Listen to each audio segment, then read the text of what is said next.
ನಡೆಸ್ತಾ ಇಲ್ಲ. ನಾವು 20ನೇ ತಾರೀಕು ಪ್ರತಿಭಟನೆ ಮಾಡ್ತೀವಿ ಅಂತಾನೆ ಕೂತಿದ್ದಾರೆ. ಸರ್ಕಾರದ ತೀರ್ಮಾನ ಹೇಳಿದ್ದೀವಿ ಅಷ್ಟೇ, ಅದ್ರ ಮೇಲೆ ಇನ್ನೇನು ಮಾತಾಡಲ್ಲ. ಹೆಂಗೆ ಸರ್ ಈಗ ಒಂದು ವೇಳೆ ಅವರು ಅನಿರ್ದಿಷ್ಟಾವಧಿ ಮುಷ್ಕರ ಮಾಡಿದ್ರೆ ಅಲ್ಟಿಮೇಟ್ ಪ್ಲಾನ್ ಏನು ಅಂತ ಸರ್? ಆಮೇಲೆ ಹೇಳ್ತೇನೆ.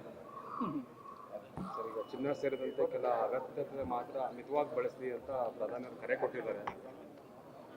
ನಾವೇನು ಚಿನ್ನಾಗಿನ್ನ ಹಾಕಲ್ಲಪ್ಪ, ನಮಗೂ ಚಿನ್ನಕ್ಕೆ ಅಲರ್ಜಿ. ಆದರೆ ಯಾರು ಬಳಸ್ತಾರಲ್ಲ ಅವರು ಸ್ವಲ್ಪ ಸಹಜವಾಗಿ, ಅದರಲ್ಲೂ ಪರ್ಟಿಕ್ಯುಲರ್ ಆಗಿ ಹೆಣ್ಮಕ್ಳಿಗೆ ಸ್ವಲ್ಪ ಬೇಸರ ಆಗಿರ್ಬೋದು ಅಲ್ವಾ. ಆಗುತ್ತೆ, ಹೆಣ್ಮಕ್ಳಿಗೆ ಸಹಜವಾಗಿ ಚಿನ್ನದ ಮೇಲೆ ವ್ಯಾಮೋಹ ಜಾಸ್ತಿ. ಅದು ನಮ್ಮ ದೇಶದಲ್ಲಿ ಬೇರೆ ದೇಶಗಳಿಗೆ ಕಂಪೇರ್ ಮಾಡಿದ್ರೆ ನಮ್ಮ ದೇಶದಲ್ಲಿ ಹೆಣ್ಮಕ್ಳಿಗೆ ಚಿನ್ನದ ಬಗ್ಗೆ, ಒಡವೆಗಳ ಬಗ್ಗೆ ಸ್ವಲ್ಪ ಇರುತ್ತೆ. ಸರ್, ಇಲ್ಲಿ ಕೇಂದ್ರ ಸರ್ಕಾರ ಮಿತವ್ಯಯ ಮಾಡೋದಕ್ಕೆ ತೀರ್ಮಾನ ಮಾಡ್ಕೊಂಡಿದೆ ಸರ್. ಎಲ್ಲ ಅಧಿಕಾರಿಗಳು, ಮಂತ್ರಿಗಳು ಎಲ್ಲರೂ ಮಾಡಲಿ. ತಾವು ಸರ್ ನಮ್ಮ ರಾಜ್ಯ ಸರ್ಕಾರದಿಂದ ಏನಾದರೂ ಒಂದು ಕ್ರಮ ಆಗುತ್ತೆ? ಅದನ್ನು ಮುಖ್ಯಮಂತ್ರಿಗಳು ತೀರ್ಮಾನ ಮಾಡ್ತಾರೆ. ಮಿತವ್ಯಯ ಇವತ್ತೇ ಅಲ್ಲ, ಏನು ಯುದ್ಧ ಇದೆ ಅಂತ ಮಿತವ್ಯಯ ಮಾಡೋದು ಬೇಡ. ನಾವು ಯಾವಾಗಲೂ ಕೂಡ 365 ದಿನವೂ ಕೂಡ ಮಿತವ್ಯಯ ಮಾಡಲೇಬೇಕು. ಸರ್ಕಾರದ ಹಣ ಮಿತವ್ಯಯ ಮಾಡಿದ್ರೆ ಉಳಿತಾಯ ಆಗುತ್ತೆ. ಅದನ್ನು ನಾವು ಡೆವಲಪ್ಮೆಂಟ್ಗೆ ಉಪಯೋಗಿಸ್ಬೋದು. ದುಂದುವೆಚ್ಚ ಯಾವತ್ತೂ ಮಾಡೋಕ್ಕೆ ಹೋಗ್ಬಾರ್ದು.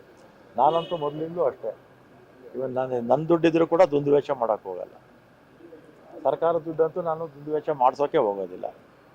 ಸರ್, ಆಮೇಲೆ GBA ಎಲೆಕ್ಷನ್ಗೆ ಸರ್ ಕಾಲಾವಕಾಶ ಕೋರಿ ಈಗ ನಿಮ್ಮ ಸರ್, ಸರ್ಕಾರ ಈಗ ಸುಪ್ರೀಂ ಕೋರ್ಟ್ ಜೂನ್ 30 ಒಳಗಡೆ ಮಾಡಬೇಕು. ಜೂನ್ 30ಕ್ಕೆ ಮುಂಚೆ ಬಟ್ ಈಗ ಚುನಾವಣೆ ಮಾಡಬೇಕಾಗಿತ್ತು ಅಂತೇಳಿ ಸುಪ್ರೀಂ ಕೋರ್ಟು ಮತ್ತೆ ಯಾವುದೇ ಕಾರಣಕ್ಕೆ ಎಕ್ಸ್ಟೆನ್ಷನ್ ಕೊಡೋದಿಲ್ಲ ಅಂತ ಹೇಳಿದರು.